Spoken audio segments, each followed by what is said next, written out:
subject of the shiur today, what we're going to speak about the concept of the 7 law of Noah. Did you hear about it? Yes. So today we're going to explain, Be'ezrat Hashem, we're going to go through the 7 law. Number 1, we're going to explain them. Then we're going to bring the source for the name, why they call it Dafka Sheva Mitzvot Bnei Noah, the 7 law of Noah and no other mitzvot. We're going to go of the type of the mitzvot, what kind of a mitzvot they are, and then we're going to explain each mitzvah individually and what's the idea behind it. So to understand that, Hazal tell us in the Gemara Masechet Sanhedrin, in page 56, folio 1, Tanu Rabbanan, Sheva mitzvot nitzdavu bnei Noah. Hazal tell us in a Gemara, 7 different mitzvot, all the nation, not only the Jewish people, okay, Rabotai, all the other nations been commanded to do. So the question becomes, if all the nation been commanded, why did they call it Dafka after Noah? Why did they call it after Adam HaRishon? Because Adam HaRishon was the first man. So why did they give it Sheva Mitzvot Bnei Noah? What's so important about Noah? So before we start, let's first explain what they are. Dinim. The first mitzvah is dinim. What it means, dinim?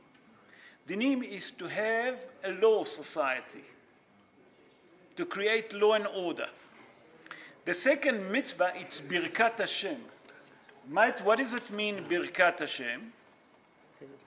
Birkat Hashem, we actually not allowed it in Sagina Or. What it means, Sagina Or? Sagina Or, it's an Aramaic, it's a word in Aramaic, to tell us that we're not allowed, okay, to Has v'Shalom, to curse the Almighty. That's what does it mean. That's the second mitzvah. That all humanity not allowed to curse the Creator. The third mitzvah, Avodah Zarah, idol worshipping. The fourth mitzvah is immorality. The fifth mitzvah is shpichut damim. What it means, shpichut damim? Murder. The sixth mitzvah is gezel. Gezel, it means robbery.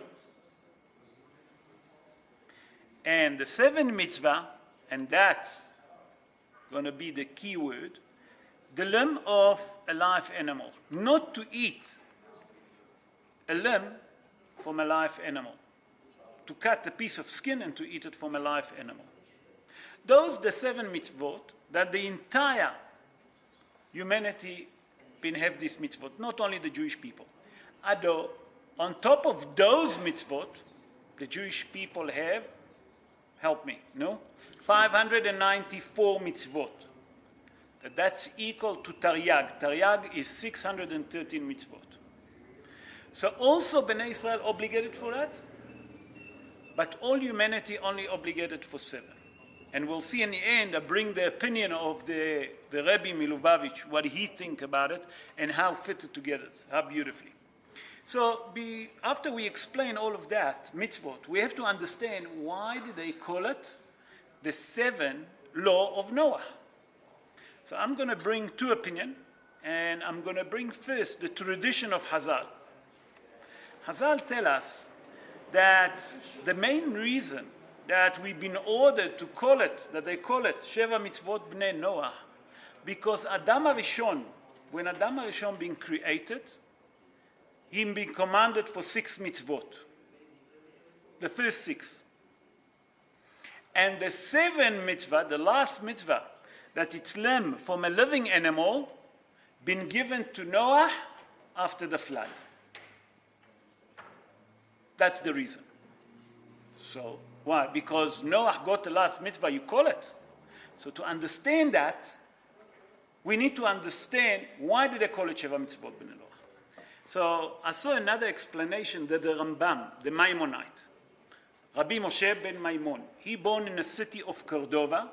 He born 882 years ago, plus minus, take and give. Sorry? No? 883 years ago, plus minus. And in his book, Mishneh Torah in a chapter that called Hilchot Melachim V'Milhamot, the law of kings and wars. Okay, he explained in chapter 9 in Halacha Aleph, he said like this. He explained that the first 6 mitzvot that we mentioned been given to Adam HaRishon, all the first 6. And the last mitzvah, that's a living, okay, that it's a limb from a living animal, been given to Noah. And he said, you know why they call it Sheva Mitzvot Bnei Noah, the 7 law of Noah? Because until Noah, they never used to eat meat. They used to eat only vegetarian. After the flood, when Noah came out of the ark, HaKadosh Baruch Hu allowed Noah and his kids, and then the rest of humanity, to start eating meat. So that's the main reason why they call it the 7 law of Noah. That's how the Rambam explained in Mishneh Torah, Hilchot Melachim V'Milhamot, the law of kings and war. In chapter 9, verse 1.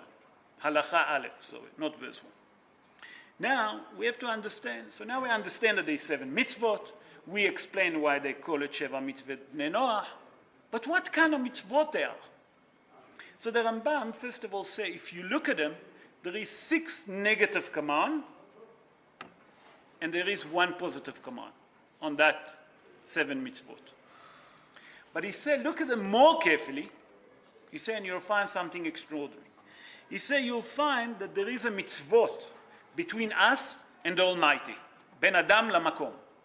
That means that we obligate to do it between us and the Almighty. For example, not to worship idols, not to curse the Almighty.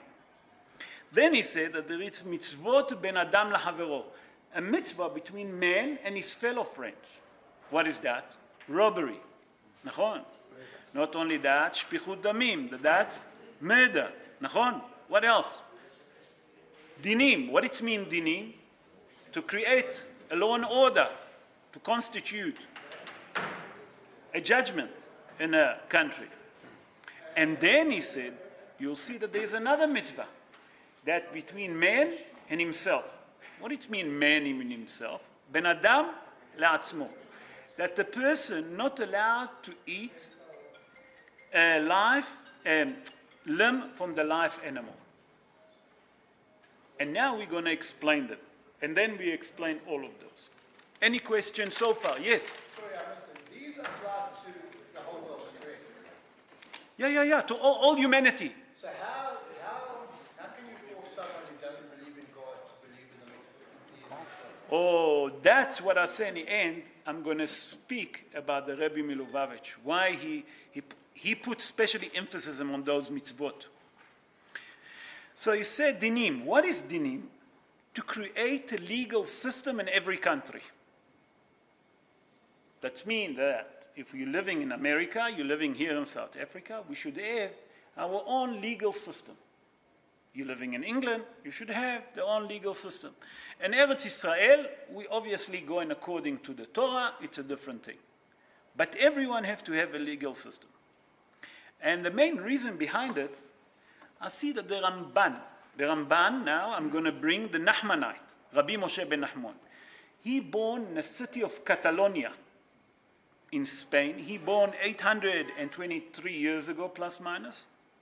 And he explained like this, that the main idea behind the legal system in every country to create law and order that will be matter of humanity. That people not going to do what we call it a chaos, what we see what's happened in Kimberley. I don't know if you saw the looting. So it's come and tell you that the main reason behind it, that the Torah command the entire humanity to have a legal system that everyone can live in peace and harmony. And those that break the legal system can be punished. That's number one. The second mitzvah, we say it's Birkat Hashem. That's Bilshon Sagi Naor, that's mean in Aramaic in a blind language. What it means in a blind language? to say the opposite, that we're not allowed to curse the Almighty. So we see from here that all humanity obligated, and they got the mitzvah that has v'shalom, not to curse the Almighty, the Creator. Why is that? Why is it so important? So Hazal explained that the main idea behind it, that people should honor HaKadosh Baruch Hu. And why is that? By that you'll tell them that there is a Creator and not to curse them, they're going to start to come to understanding. A man can come to start and understand the main reason for the Creator and for the main reason, okay, that there is a Creator to this world. And not to say that the world being created from a big bang or other theories. There's other theories that they say that the world being created from a peas. Did you hear that, obviously? Or all different ideas. By that you believe that the Almighty created the world, how do you get to that? By not cursing Hashem. Because you believe that He is a creator.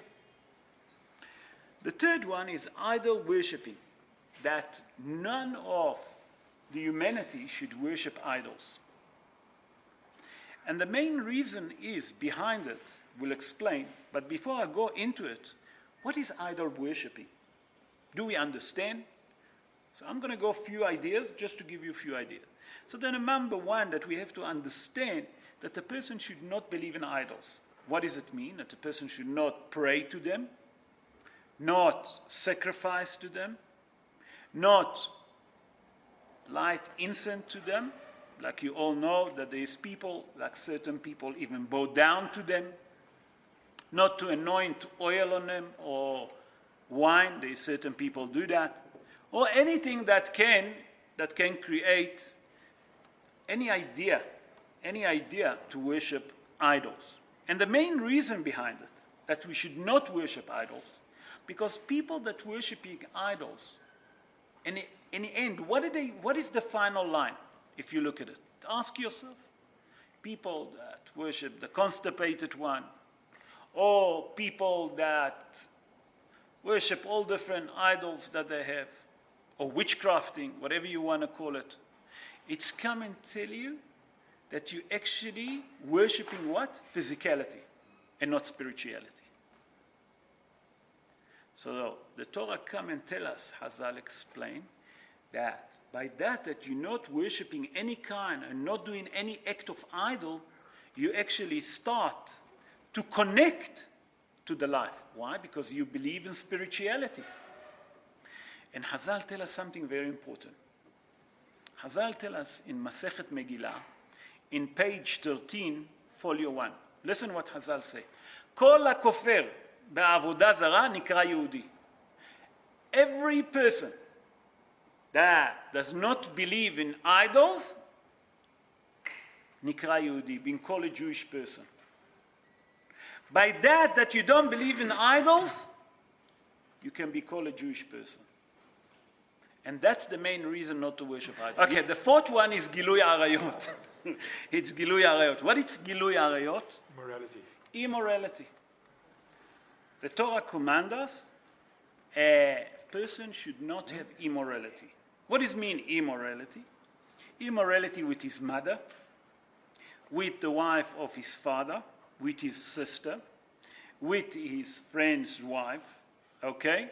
Not to have homosexuality, and not to have bestiality. Everyone understand me? It's very simple. I don't want to go into it. And the main reason for it is to keep the holiness of a human being. By that the person know what's belong to him and what's not belong to him, he become holy. Not only that he become holy, it's to uplift him. What it means to uplift him? That the person become a different human being. If he can do whatever he wants with everyone, you can't lift up the soul. So the Torah commands us that we should not have any immorality. The fifth one is robbery. That all humanity are obligated not to rob. What it means not to rob? Many of you will immediately say money.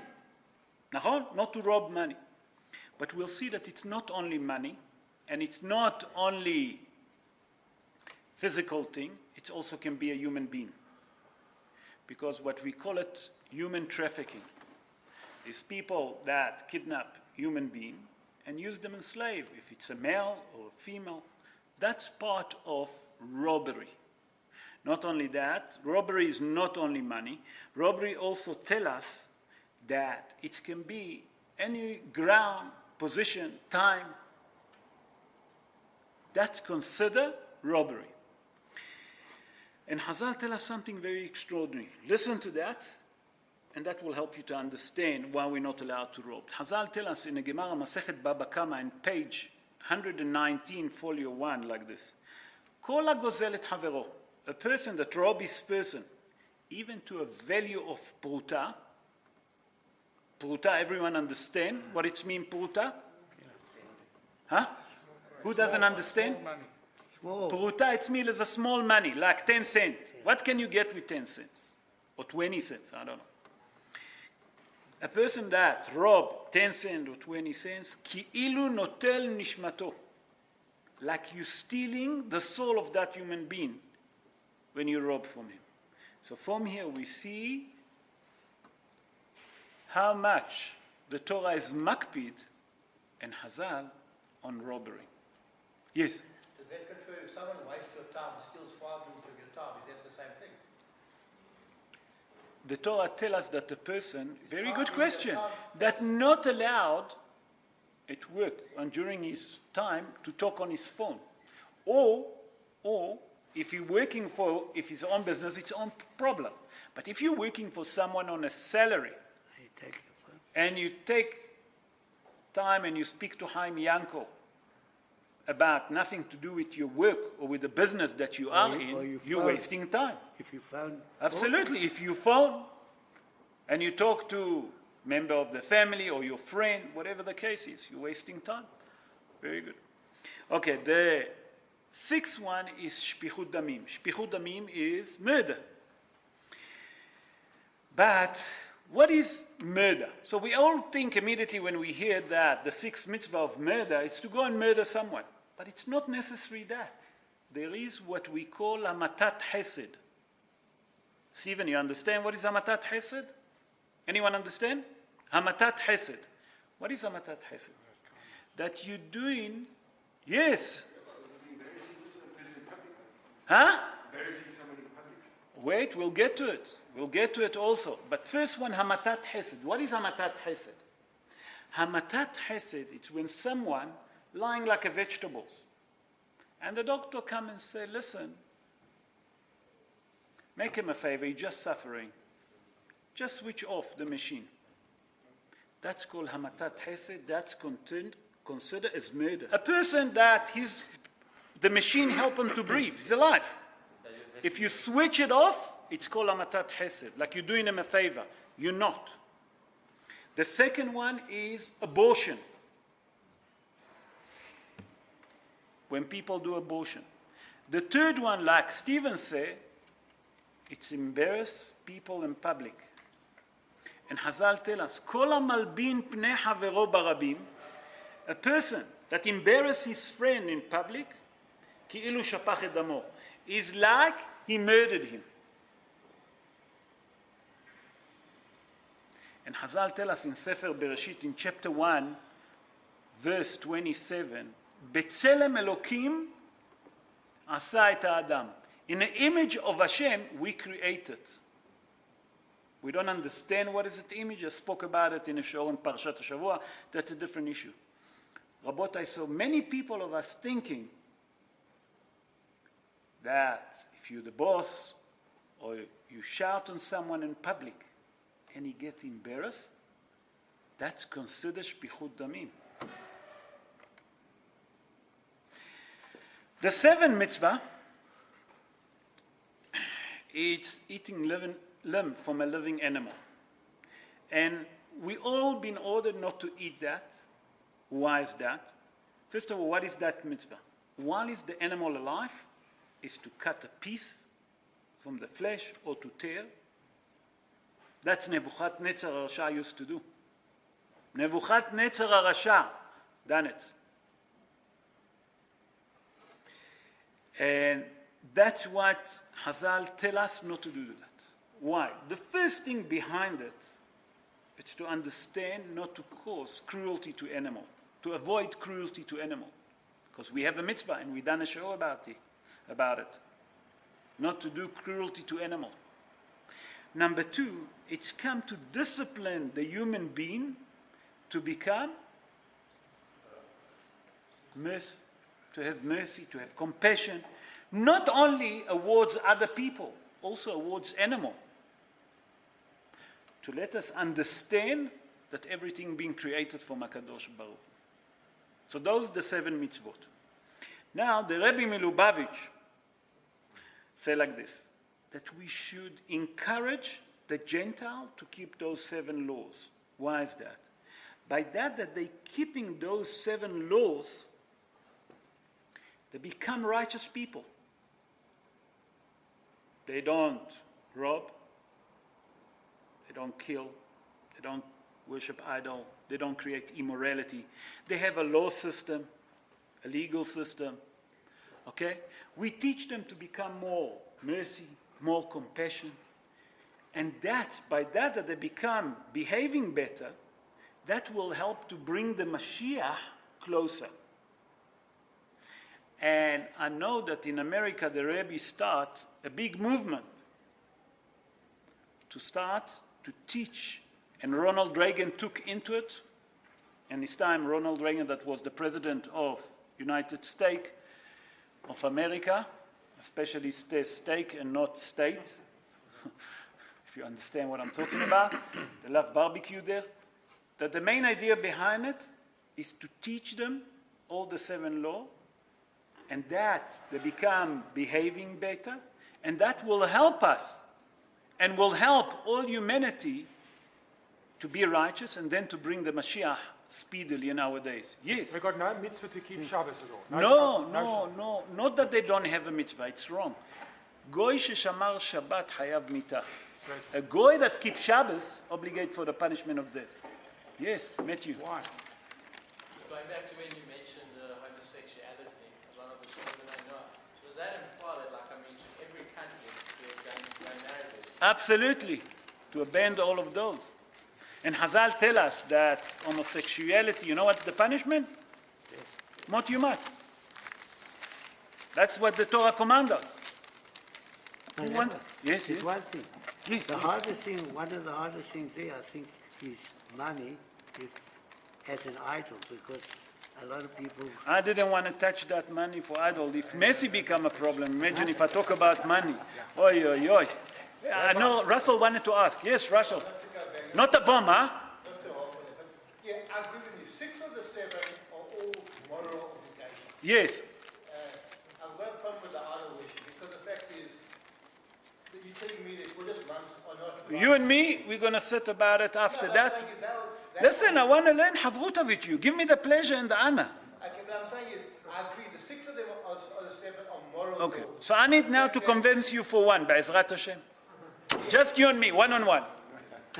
Okay, yes? One question, Reb. Why did you say that a non-Jew keeping Shabbos is Because death? the Shabbos, very good question. Did you understand what Lionel asking? Lionel asking, because I said to our friend, Antonio, that a goy that keeps Shabbos, a Gentile that keeps Shabbos, obligated for the punishment of death. Now, let me explain to you. When a person gets converted, while he's on a process, he's obligated to do Hilul Shabbat. He keep everything, but he do one small thing. נכון? נכון. Why is it? Because Shabbat is a sign. What it mean a sign? HaKadosh Baruch Hu given us, every day we have to have 2 signs. Number 1 is the tefillin. The other one is the Brit Milah that we do into a boy. On Shabbos, because it's such a holy day, that HaKadosh Baruch Hu stop working and stop creating. When I say working, he stopped, actually he created the world by saying he didn't work. So he sanctifies that day and he given it to us. And that day belong only to us as Jewish people. No one else can get it. So if So someone if he keep it and is non-Jewish, when the Jewish people are in charge, they can put them to death. But today we can't. Yes. But while he's converting, he can keep it. While he's doing it, he's keeping all the law, but he have to light a match on Shabbos. He can't keep 100%. Oh, To break really? Shabbos, he have to break Shabbos. Not a Jew. So, sorry?